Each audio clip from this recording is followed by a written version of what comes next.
Hello students, welcome to my biology class The Erudite. In previous video we studied introduction. In today's video we will study the syllabus of class 11th. आज के video में हम लोग syllabus के बारे में जानेंगे कि क्या क्या हमें पढ़ना है। चलिए शुरू करते हैं सिलेबस से।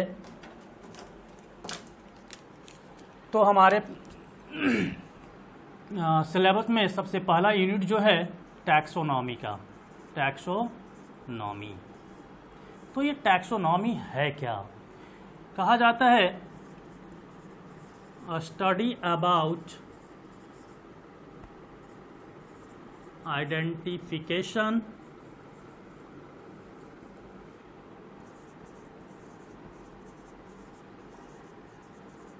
nomenclature and classification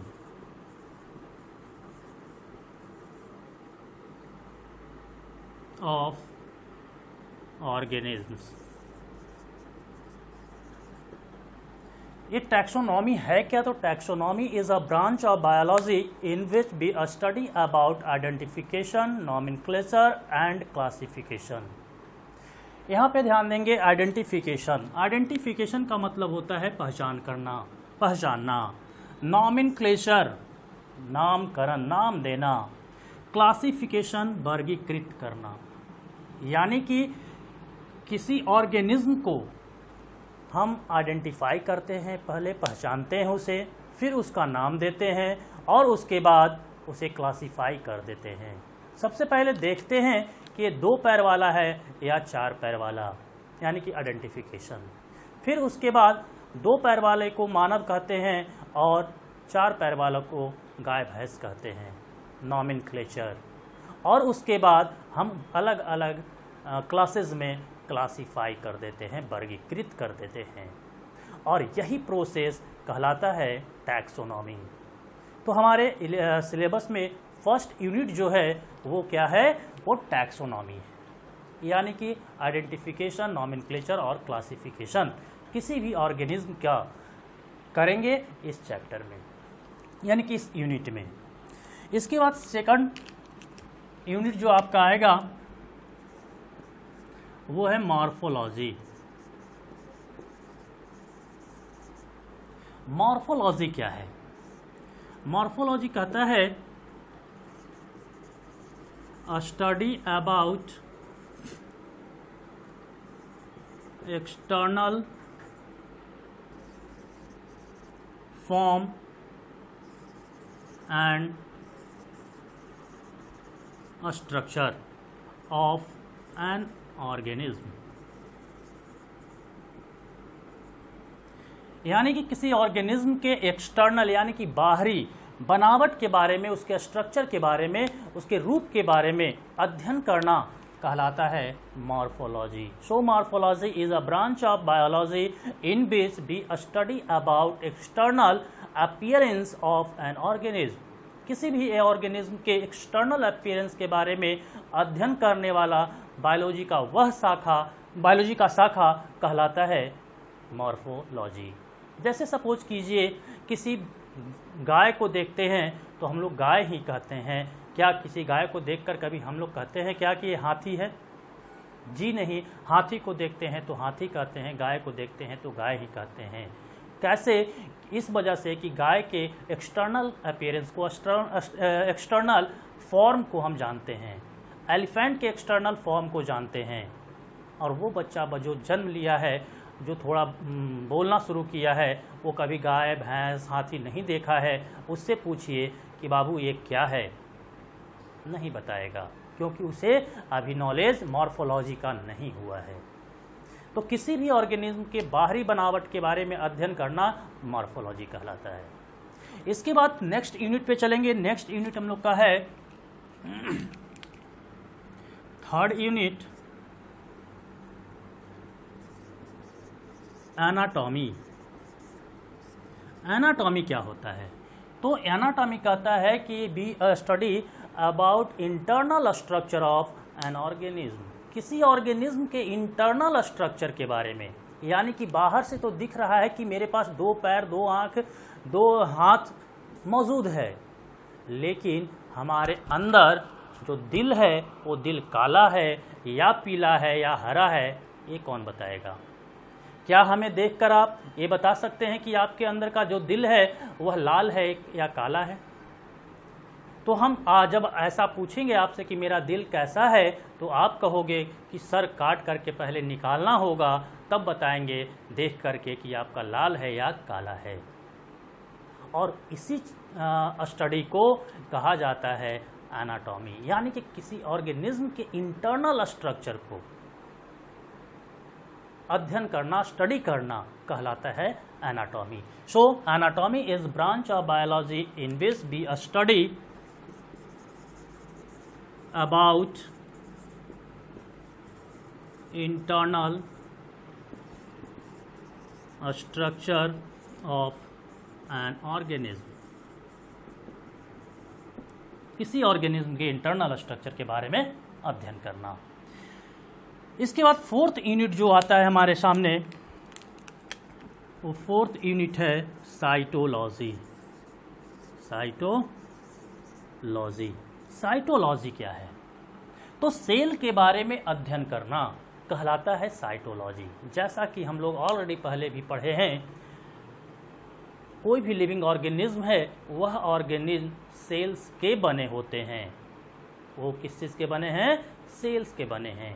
तो वह सेल के बारे में अध्ययन करना कहलाता है cytology. So cytology is branch of biology in which we study about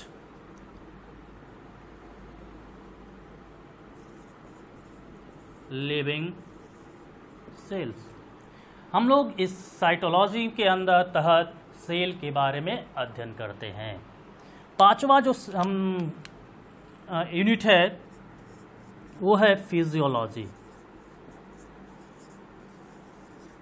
physiology क्या होता है?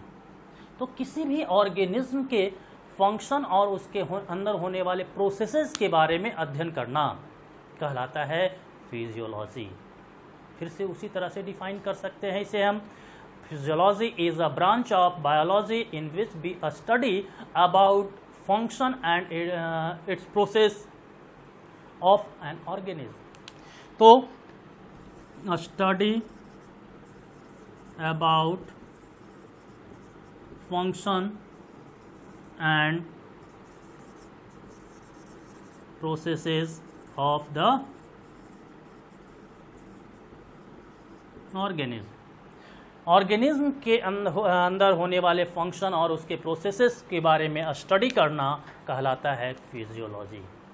ये है आपका सिलेबस, यानी कि आप 11th में ये सारे 5 जो यूनिट है इसी को पढ़ना है।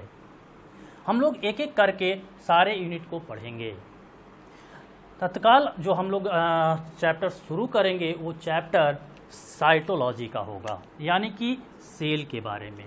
क्योंकि आप जानते हैं कोई भी लिविंग ऑर्गेनिज्म है वह सेल का बना हुआ है, यानी कि सेल जो है किसी भी लिविंग ऑर्गेनिज्म का इकाई है, यूनिट है। Cell is unit of structure and functional unit of life. तो जब तक सेल के बारे में हम लोग एक डिटेल नॉलेज नहीं लेते हैं, तब तक हमें बाकी और टॉपिक को पढ़ने में हो सकती है थोड़ी बहुत कठिनाई। साइटोलॉजी में सेल पढ़ेंगे। अगर हम ये सेल नहीं पढ़ते हैं, सीधा टैक्सोनॉमी से शुरू करते हैं।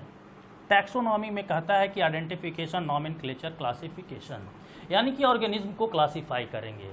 ऑर्गेनिज्म को क्लासिफाई करेंगे तब वहाँ पे आएगा क्लासिफिकेशन, जो होगा सेलुलर लेवल पे होगा। और सेलुलर लेवल पे होगा तो वहाँ पे बताया जाएगा कि ये प्रोकैरियोट है, ये यूकैरियोट है, ये यूनिसेलुलर है, ये मल्टी सेलुलर है। इसके पास ये सेल ऑर्गेन है, इसके पास ये सेल ऑर्गेन है। यानी कि फिर से हमें इस चैप्टर को समझने के लिए इस सेल के बारे में डिस्कस वहाँ करना होगा।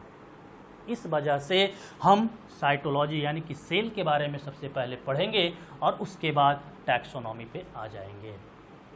यानी कि सेल पढ़ने के बाद हम सिलेबस को डिवाइड कर देंगे बॉटनी और जूलॉजी में।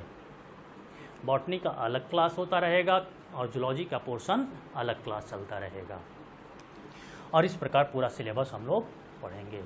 लॉकडाउन के कारण थोड़ा सा जो क्लास है लेट से स्टार्ट हुआ है, तो देखते हैं जितना मैक्सिमम से मैक्सिमम होगा हम सिलेबस कवर करवाएंगे, क्योंकि जो 12th का बैच शुरू होगा वह 12th का बैच मान लिया जाए कि अप्रैल में भी शुरू करते हैं या अप्रैल मई में भी शुरू करेंगे, तो हम लोग नवंबर दिसंबर तक 12th का सिलेबस पढ़ देंगे। यानी कि अप्रैल से नवंबर दिसंबर तक 12th के सिलेबस को पढ़ने में लगेगा। तो हमारे पास अभी देखा जाए तो अभी से अप्रैल तक हमारे पास समय है ये सारा टॉपिक को पढ़ने के लिए। तो समय थोड़ा कम है, लेकिन उसके लिए टेंशन नहीं लेने की ज़रूरत नहीं है। हम लोग जब अप्रैल मई तक भी हो सकता है साइड से 12 शुरू कर लें, एक साइड से जो बचा हुआ कुछ पार्ट होगा इसका उसको हम लोग डिस्कस कर लेंगे। तो अब आगे हम लोग चलेंगे, नेक्स्ट चैप्टर पे आते हैं। चैप्टर जो शुरू करने जा रहे हैं वो है साइटोलॉजी।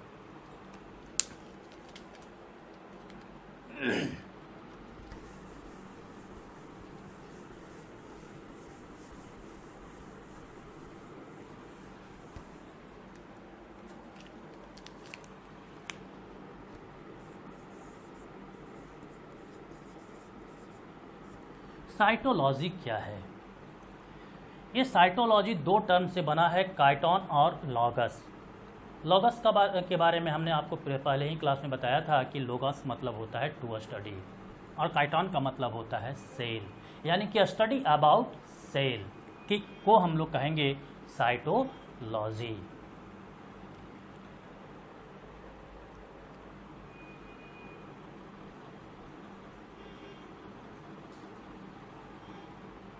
तो सॉरी, तो हम लोग साइटोलॉजी के बारे में सबसे पहले डिफाइन करेंगे कि साइटोलॉजी है क्या, what is cytology.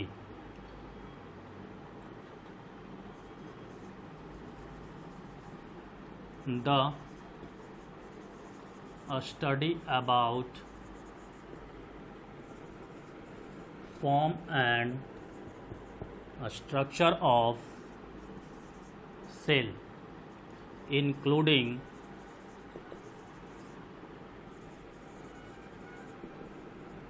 behavior of nucleus and cell organelle is called cytology। कह रहा है यहाँ पे कि सेल के फॉर्म और स्ट्रक्चर के बारे में स्टडी करना, साथ ही साथ उसमें इंक्लूड हम लोग करते हैं न्यूक्लियस का और सेल ऑर्गेनेल के बिहेवियर के बारे में। यानी कि सेल के बारे में तो हम लोग पढ़ेंगे ही कि सेल क्या है, सेल कैसा होता है, सेल किस चीज़ का बना होता है, साथ ही साथ सेल के अंदर मौजूद न्यूक्लियस और उसके अंदर मौजूद सेल ऑर्गेनल्स के बारे में भी हम लोग पढ़ते हैं, और वह ब्रांच कहलाता है साइटोलॉजी।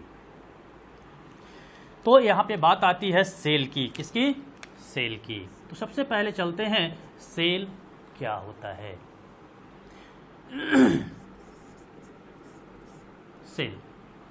सेल क्या होता है इसके बारे में जानने से पहले हम थोड़ा सा इस सेल के हिस्ट्री पे चलते हैं। कहा जाता है कि cell was discovered by Robert Hooke. ये आप सब लोग जानते होंगे। सेल वाज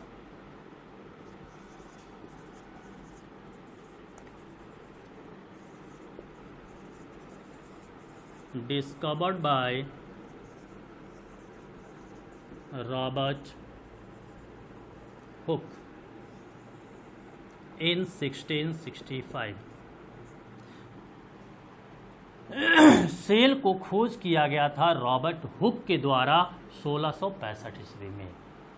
इस रॉबर्ट हुक के बारे में थोड़ा सा हम लोग देखेंगे कि Robert Hooke was a physicist, यानी कि यह एक फिजिक्स के स्टूडेंट हुआ करते थे, लेकिन साइड से यह पार्ट टाइम जॉब करते थे एक कॉलेज के लैबोरेटरी में as a laboratory in charge.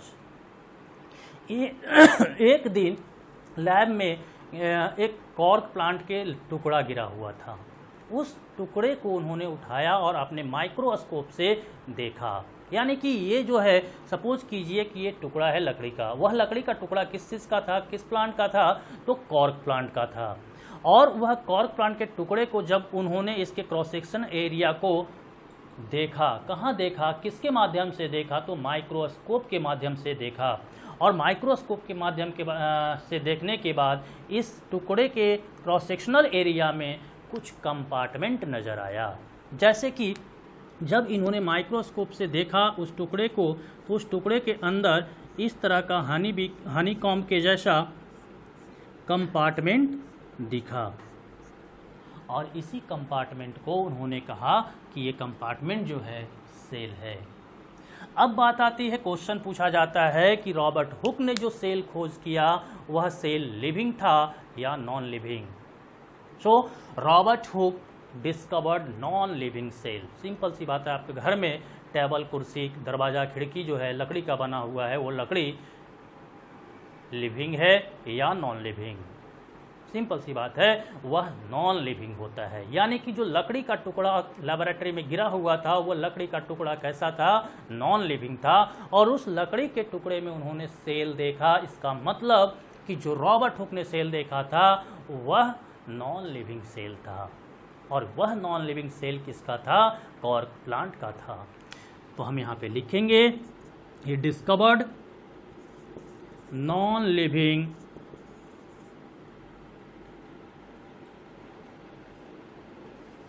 Cell of cork.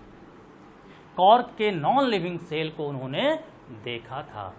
और जब सेल को देखा, और ये सेल देखा किसके मदद से, तो माइक्रोस्कोप के मदद से। और माइक्रोस्कोप सबसे पहले किसके द्वारा बनाया गया था, तो microscope was first build by Zacharias Jansen.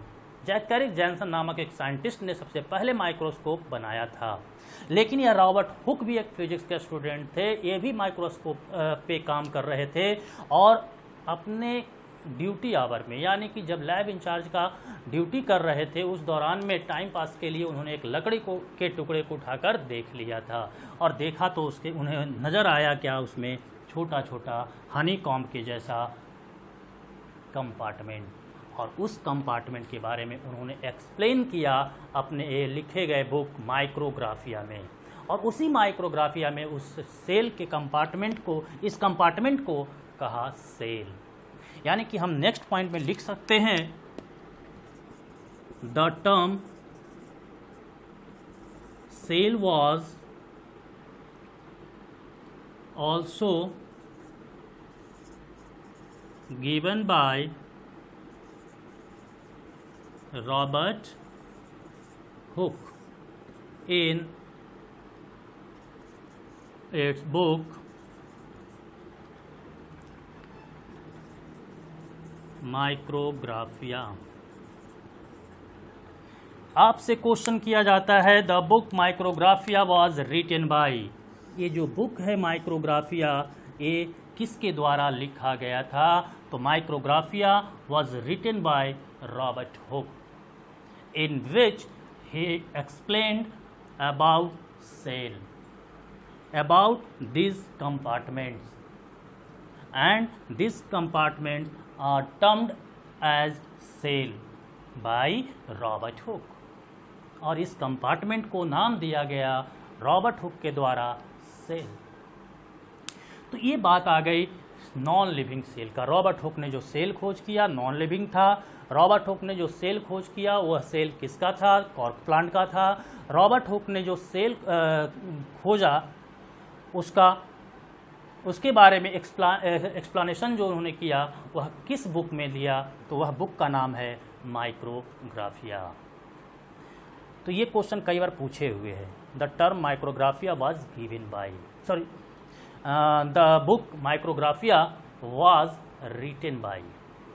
ये बुक माइक्रोग्राफिया जो है किसके द्वारा लिखा गया था, तो रॉबर्ट हुक के द्वारा। अब ये नॉन लिविंग सेल की बात हो गई। अब हम लोग चलते हैं लिविंग सेल पे। यानी कि लिविंग सेल का, जब नॉन लिविंग सेल का रॉबर्ट हुक ने नॉन लिविंग सेल को खोज किया, तो सबसे पहले लिविंग सेल किसने देखा,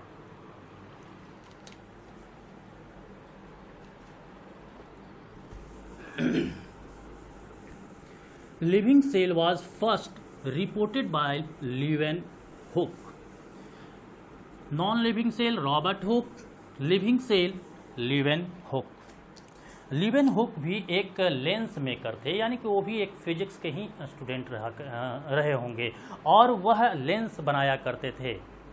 और जब उन्होंने अपना माइक्रोस्कोप बनाया, उसी माइक्रोस्कोप से सबसे पहले लिविंग सेल को देखा.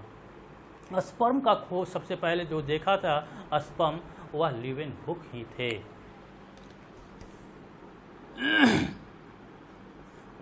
नेक्स्ट पॉइंट में हम लोग लिखेंगे living cell was first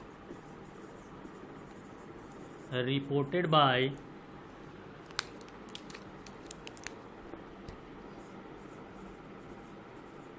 Leeuwenhoek in 1675. In 1675 Robert Hooke ने 1665 में नॉन लिविंग सेल को देखा और लीवेनहुक ने 1675 में लिविंग सेल को देखा. रॉबर्ट हुक ने उस कंपार्टमेंट को, जो कंपार्टमेंट उन्होंने देखा था कॉर्क प्लांट का के लकड़ी के टुकड़े में, उस कंपार्टमेंट को उन्होंने सेल कहा था, जबकि लीवेनहुक ने इस कंपार्टमेंट को कहा एनिमीकुली. He termed cell as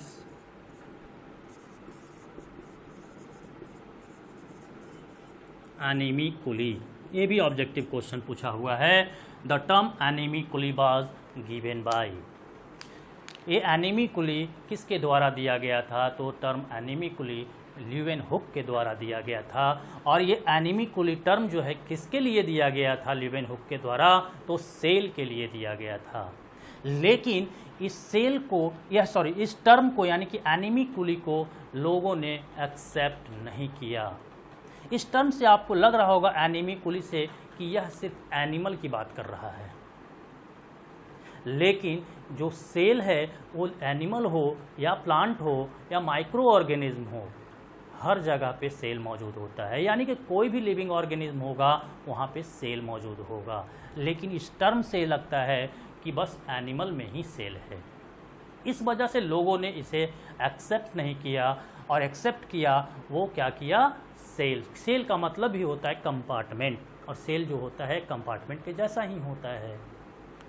इसके बाद रॉबर्ट ब्राउन आए. उसके बाद कौन आया?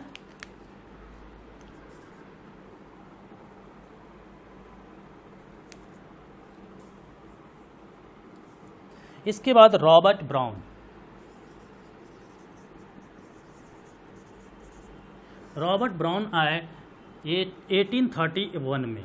1831 इन्होंने सबसे पहले सेल के अंदर न्यूक्लियस को देखा. यानी कि nucleus was first reported by Robert brown.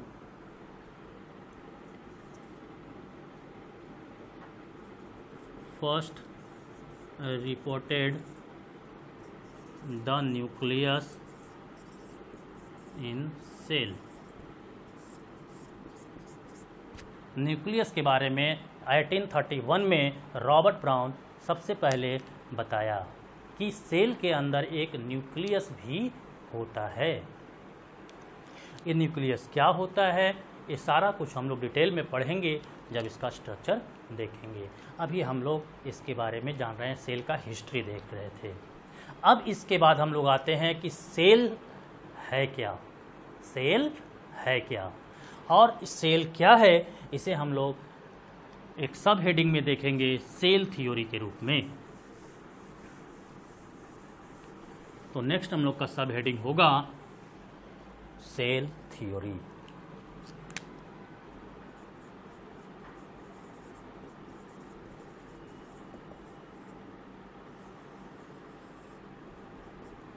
Cell theory was first given by two scientists.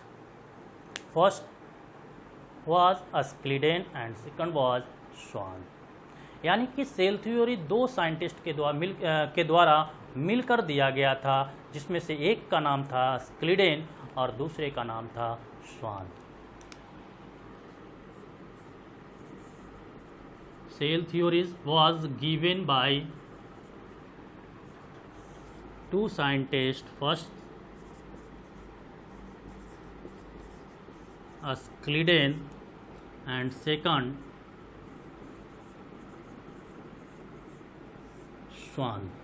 पहला जो साइंटिस्ट थे सेल थ्योरी देने वाले उनका नाम था अस्क्लिडेन और दूसरा जो थे वो थे स्वान।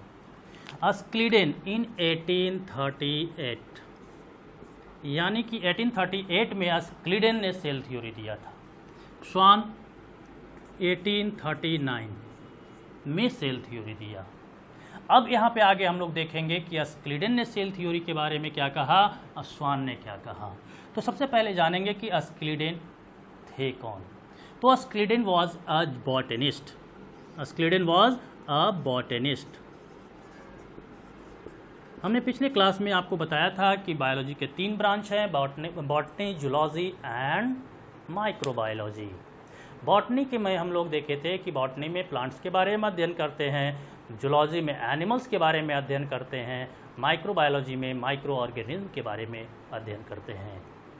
यानी कि यहाँ पे बॉटनिस्ट कह रहा है तो बॉटनिस्ट उसे कहेंगे जो बॉटनी के बारे में अध्ययन कर रहा हो, यानी कि जो प्लांट्स के बारे में अध्ययन कर रहा हो वह कहलाएगा बॉटनिस्ट।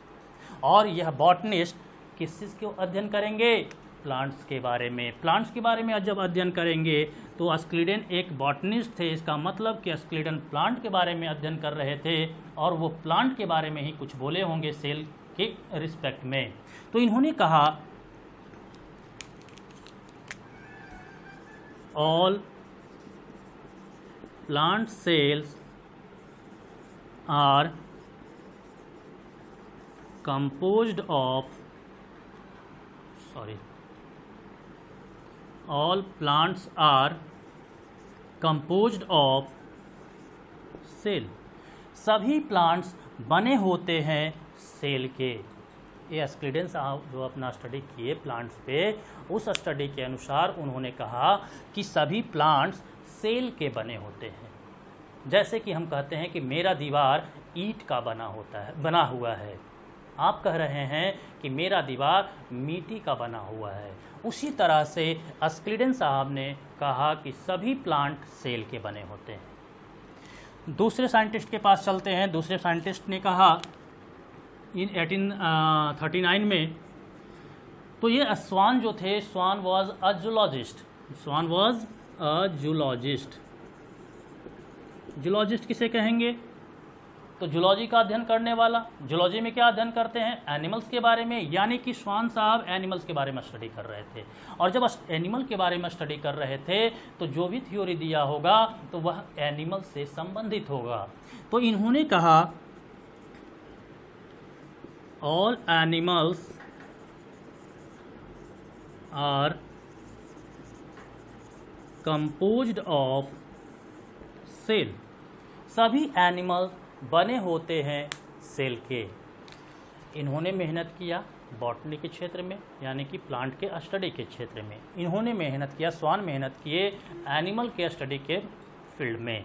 और दोनों ने अपने अपने फील्ड की बात कही, अपने अपने ऑब्जर्वेशन की बात कही। सपोज कर लो कि इनके इस समय हम मौजूद होते और हम दोनों की बात सुन करके ये कह देते कि all organisms are composed of cell, तो मेरी बात ज़्यादा मान्य होता या इन दोनों की?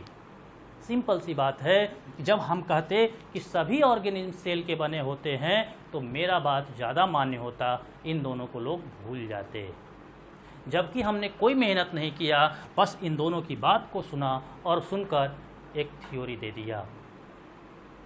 तो हमें आने से पहले ये अस्क्लिडेन और स्वान, हमें आने से पहले अस्क्लिडेन और स्वान दोनों मिल करके कहा कि ऐसा नहीं कि मेहनत हम दोनों किए और क्रेडिट कोई और ले जाए।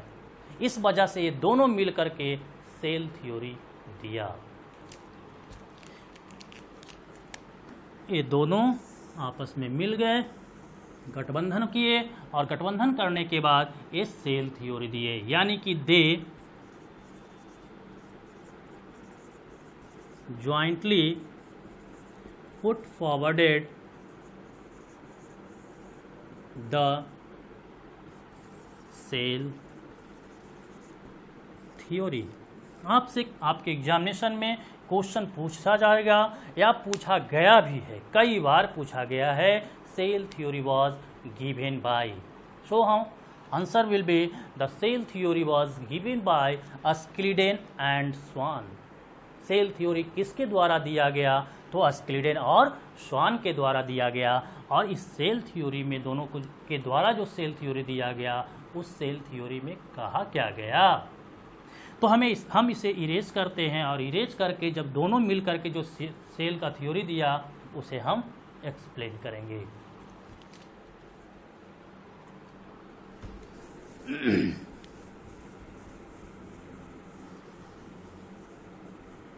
तो यहाँ पे ध्यान देंगे सेल थ्योरी के बाद सेल थ्योरी के बारे में अस्क्लिडेन और स्वान ने क्या मत रखा। तो इन्होंने सबसे पहला पॉइंट हम यहाँ पे देखेंगे। फर्स्ट पॉइंट में उन्होंने कहा all organisms are composed of cell. इन्होंने कहा कि सभी ऑर्गेनिज्म जो है वो बना किस चीज का है? तो सेल का बना हुआ है। अब आगे बात ध्यान देंगे। अगर हम कहते हैं कि मेरा दीवार सेल का बना हुआ है, सॉरी मेरा दीवार ईंट का बना हुआ है, तो क्या आप कह सकते हैं कि bricks are the building block of your wall? Of course आप कह सकते हैं कि जो ब्रिक्स है वह बिल्डिंग ब्लॉक है आपके दीवार का। उसी प्रकार से अगर कहा गया कि हमारा बॉडी जो है वह सेल का बना हुआ है, इसका मतलब जो सेल है वो हमारा बिल्डिंग ब्लॉक है। यानी कि जैसा भी सेल बॉडी का स्ट्रक्चर है, उस स्ट्रक्चर के लिए रिस्पॉन्सिबल कौन है? तो वह रिस्पॉन्सिबल सेल है। यानी कि जैसा भी स्ट्रक्चर है ड्यू टू सेल। तो यहाँ पे हम नेक्स्ट पॉइंट में लिखेंगे the cell is building block of all organisms.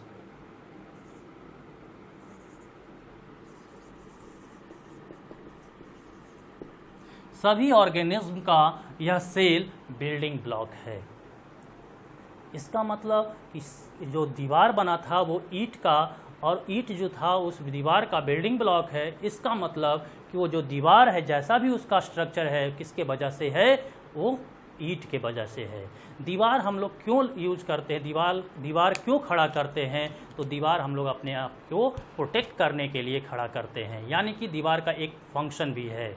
इसका मतलब कि दीवार का जो फंक्शन है, दीवार का जो स्ट्रक्चर है, वह किसके वजह से? तो वह ब्रिक्स के वजह से। यानी कि अगर ब्रिक्स नहीं होते उस दीवार में तो दीवार प्रोटेक्शन नहीं करता।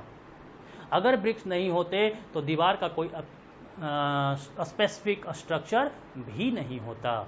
उसी तरह से हमारा बॉडी बना हुआ है सेल का। अगर सेल नहीं होता तो हमारे बॉडी का कोई स्पेसिफिक स्ट्रक्चर नहीं होता, और ना ही हमारे बॉडी के अंदर किसी प्रकार का कोई फंक्शन होता।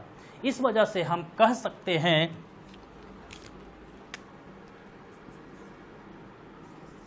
Cell is a structural and functional unit of life। जो आप 9th-10th में पढ़े होंगे।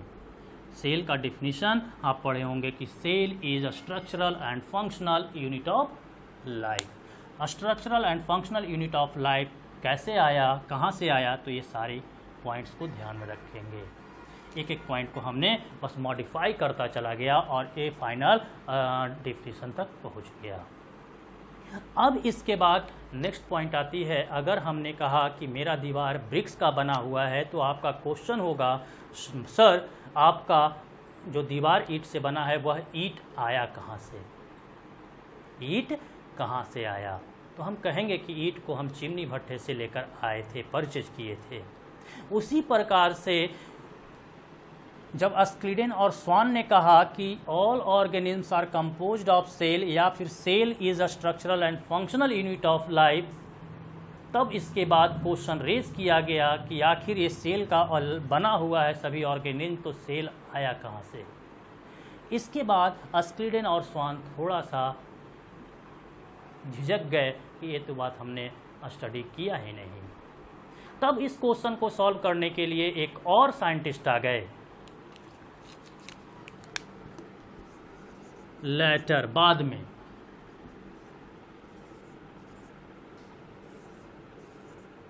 Rudolf verso, letter Rudolf verso इन 1858,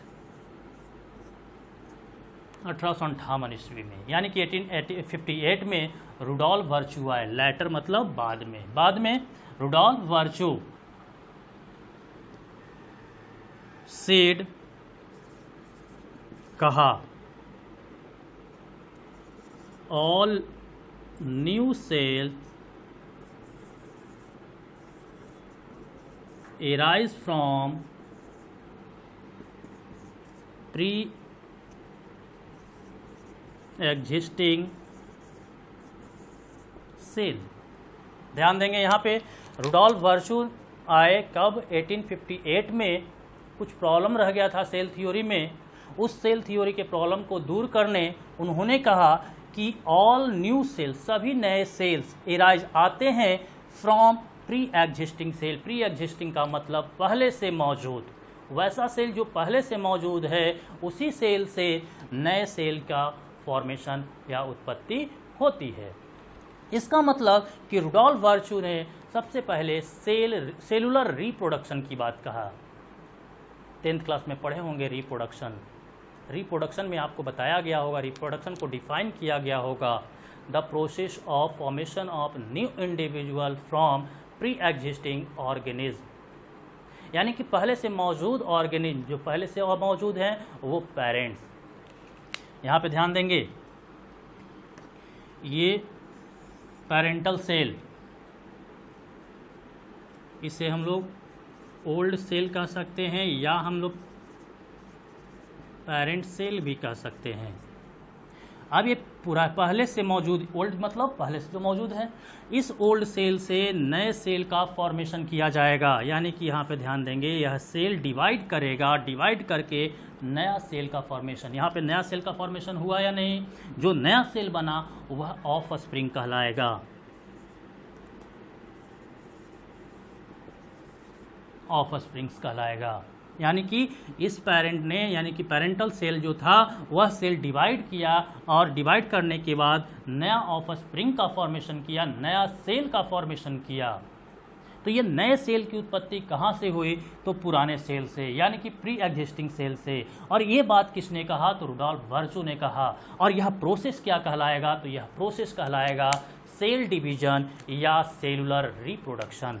तो इस प्रोसेस को हम कहेंगे सेल डिवीजन या सेलुलर रिप्रोडक्शन। तो यह क्वेश्चन किया जाता है, cell division was first introduced by, तो सेल डिवीजन सबसे पहले रुडोल्फ वर्चू के द्वारा 1858 में दिया गया था। अब यहाँ पे ध्यान दिया जाए, इस सेल थ्योरी में बच गया था कि सेल आया कहाँ से, सभी ऑर्गेनिज्म सेल के बने हैं, लेकिन सेल आया कहाँ से, इस क्वेश्चन को जवाब दिया गया रुडोल्फ वर्चू के द्वारा 1858 में। उन्होंने कहा कि सभी सेल आते हैं पहले से मौजूद सेल से, और जो सेल पहले से मौजूद है उससे नया सेल का फॉर्मेशन हुआ। इस प्रोसेस को कहा गया सेल डिवीजन। ये अलग एक चैप्टर है सेल डिवीजन, इसके बारे में भी पढ़ेंगे। पहले हम लोग सेल के बारे में डिटेल पढ़ेंगे, उसके बाद सेल डिवीजन के बारे में पढ़ेंगे। तब तत्काल अभी यहाँ पे ध्यान रखेंगे कि नया सेल को डिवाइड करना सेल डिवीजन कहलाता है। अब एक चीज़ और यहाँ पे ध्यान देंगे, इन्होंने कहा all new cells arise from pre existing cell. All new cells arise from pre existing cell. एक लंबा सा टर्म हो गया, सेंटेंस हो गया। अब इस सेंटेंस को उन्होंने एब्रिविएट करके, यानी कि उसे एक मंत्र के रूप में दिया, ओमनिस सेलुला ई सेलुला। इसे क्या उन्होंने कहा, omnis cellula e सेलुला।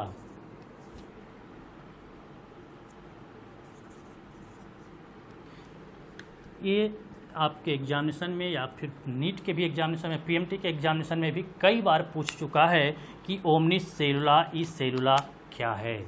Omnis cellula e cellula stands for all new cells arise from pre existing cell. यानी कि ओमनिस सेलुला ई सेलुला का मतलब होता है सभी नए सेल पहले से मौजूद सेल से आते हैं। इसी सेंटेंस को दूसरे टर्म में लिखा गया ओमनिस सेलुला ई सेलुला। तो ये क्वेश्चन कई बार पूछा है ओमनिस सेलुला ई सेलुला क्या है, तो वहाँ पे ऑप्शन हम देंगे omnis cellula e cellula means all new cells arise from pre existing cell. अब यह सेल थ्योरी जो है पूरी तरह से कंप्लीट हो गया है।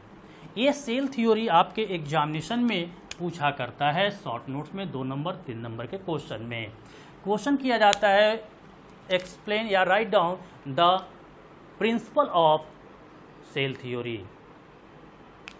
सेल थ्योरी का प्रिंसिपल क्या है, या क्वेश्चन होगा write down the basic tenet of cell theory. Tenet का मतलब भी होता है प्रिंसिपल, यानी कि सिद्धांत।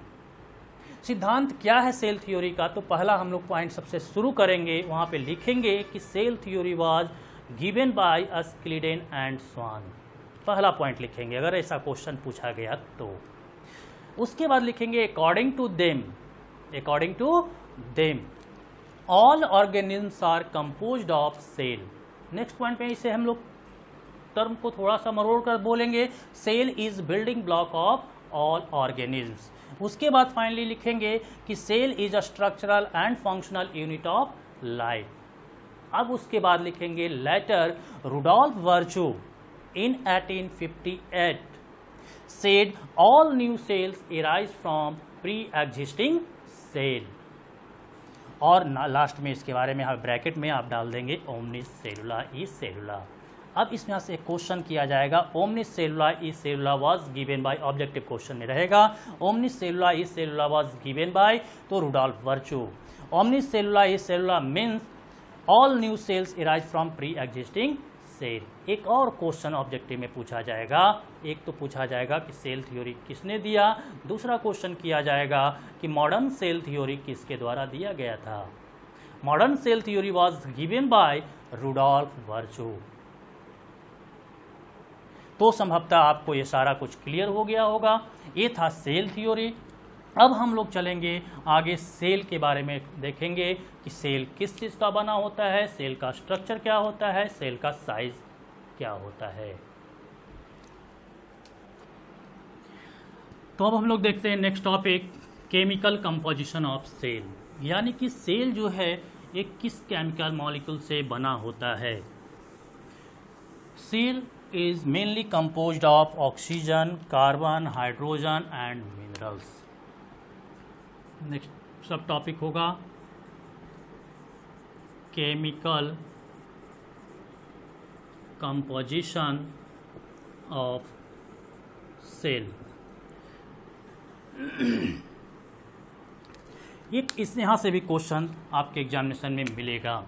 सबसे पहले सेल जो होता है बना होता है ऑक्सीजन, यानी कि इसमें क्या होगा, ऑक्सीजन होगा। इसके बाद कार्बन, इसके बाद हाइड्रोजन एंड मिनरल्स।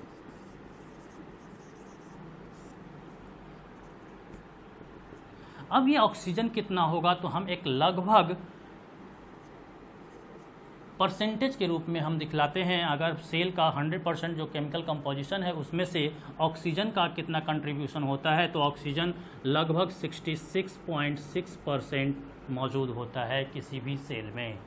उसके बाद कार्बन जो होता है 17.4% लगभग, हाइड्रोजन अप्रॉक्सीमेटली 9.4% या 5% कर दीजिए, and rest minerals are approximately 5%। Minerals में नाइट्रोजन, कैल्शियम, फास्फोरस इस तरह का एलिमेंट मौजूद होगा। यहाँ पे मेन कंपोनेंट के रूप में मौजूद होता है ऑक्सीजन, कार्बन, हाइड्रोजन।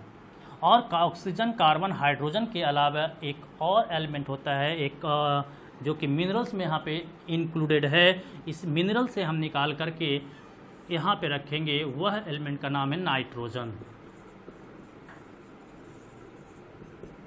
यानी कि oxygen, carbon, hydrogen and nitrogen are called principal element of cell. ये क्या हो गया?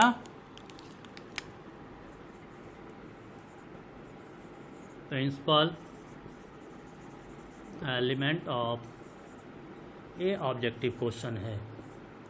ऑब्जेक्टिव क्वेश्चन में पूछा जाता है which of the following is not a principal element of cell. 4 option वहाँ पे दिया हुआ रहेगा और वो 4 ऑप्शन में एक ऑप्शन ऐसा होगा जो कि इस 4 के अलावे कोई और होगा, यानी कि ऑक्सीजन, कार्बन, हाइड्रोजन और नाइट्रोजन के अलावे कोई एक ऑप्शन होगा, वो ऑप्शन होगा राइट ऑप्शन।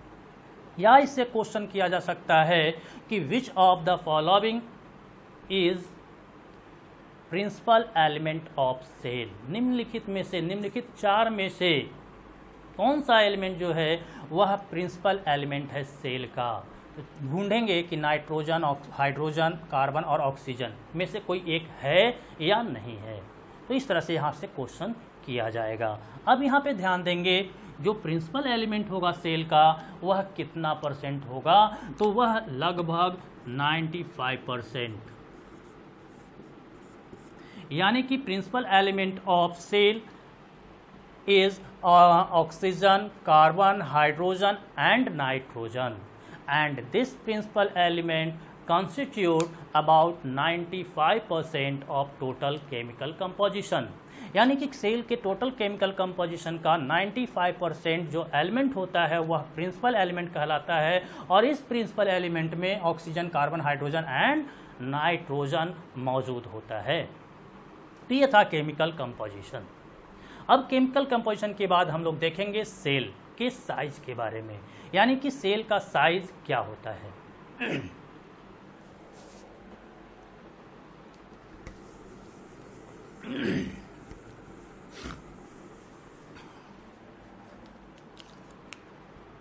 नेक्स्ट टॉपिक, सब टॉपिक है हम लोग का साइज ऑफ सेल। तो सेल का साइज अलग अलग ऑर्गेनिज्म में वैरी करेगा। सेल का साइज जो होगा अलग अलग ऑर्गेनिज्म में वैरी करेगा, यानी कि अलग अलग ऑर्गेनिज्म में सेल का साइज अलग अलग होगा। यहाँ पे सबसे पहले देखेंगे माइकोप्लाज्म। माइकोप्लाज्म को PPLO भी कहा जाता है, प्लूरोनिमोनिया लाइक ऑर्गेनिज्म। और ये माइकोप्लाज्म का जो साइज होता है 0.1 to 0.5 माइक्रोमीटर।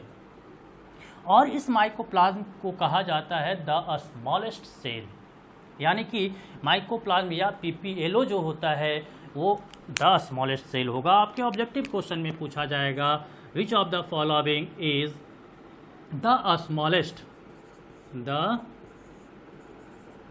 Smallest cell. निम्नलिखित में से कौन सा सबसे छोटा सेल है।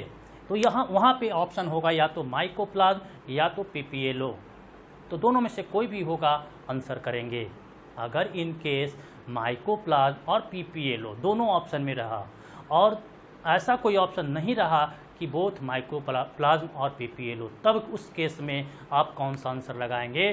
तो उस केस में आप PPLO को टिक करेंगे, उस केस में PPLO को टिक करेंगे।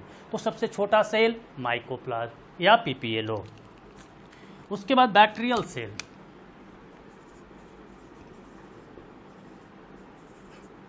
बैक्टीरियल सेल का साइज क्या होगा। तो बैक्टीरियल सेल जो होता है 3 to 5 माइक्रोमीटर का होता है, यानी कि 3 to 5 माइक्रोमीटर डायमीटर होता है किसका, बैक्टीरियल सेल का।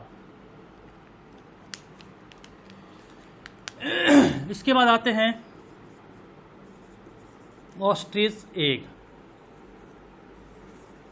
ऑस्ट्रिच एग जो होता है उसका साइज 15 सेंटीमीटर इन डायमीटर। और यह 15 सेंटीमीटर डायमीटर जो ऑस्ट्रिच एग का होता है, कहा जाता है कि it is the largest cell, the largest cell. ऐसे भी आपसे क्वेश्चन किया जाता है कि सबसे बड़ा सेल, द लार्जेस्ट सेल कौन होता है, तो आप कहेंगे ostrich egg. Next RBC, red blood cell या red blood corpuscles. Red blood corpuscle जो ह्यूमन रेड आरबीसी जो होता है, ह्यूमन आरबीसी, ह्यूमन आरबीसी का साइज होता है 7 to 8 माइक्रोमीटर इन डायमीटर, यानी कि ह्यूमन आरबीसी का साइज 7 से 8 माइक्रोमीटर का होगा। इसके बाद नर्व सेल, नर्व सेल जो होता है अबाउट 90 सेंटीमीटर लॉन्ग, यानी कि नर्व सेल जो होता है लगभग 90 सेंटीमीटर लंबा होता है। इस वजह से अगर क्वेश्चन किया जाएगा the longest cell is, so answer will be nerve cell, यानी कि सबसे लंबा सेल नर्व सेल, सबसे बड़ा सेल ऑस्ट्रिच एग, सबसे छोटा सेल माइकोप्लाज्म या पीपीएलओ। ये तीनों टर्म को याद रखेंगे। द लॉन्गेस्ट सेल, तो ये होगा सेल का साइज। तो आज के इस वीडियो में इतना ही रखेंगे। अगर आप लोगों को वीडियो में कोई प्रॉब्लम हो तो आप कॉल करके पूछ सकते हैं, या फिर हमसे आप टाइम ले लेंगे हमारे ऑफिस में आकर, वहाँ पे भी इस टॉपिक के बारे में डिस्कस कर सकते हैं। या तो फ़ोन से पूछ लें कोई कन्फ्यूजन रहा तो, या फिर फ़ोन से पूछने में कोई परहेज हो तो उस केस में आप हमें कॉल कर देंगे कि सर हमें आपसे मिलना चाहते हैं। हम टाइम आपको बताएंगे, उस समय हमारे ऑफिस पे आ जाएंगे और उस समय हम आपको इंडिविजुअली सारे कॉन्सेप्ट को क्लियर कर देंगे। तो आज के लिए इतना ही, धन्यवाद।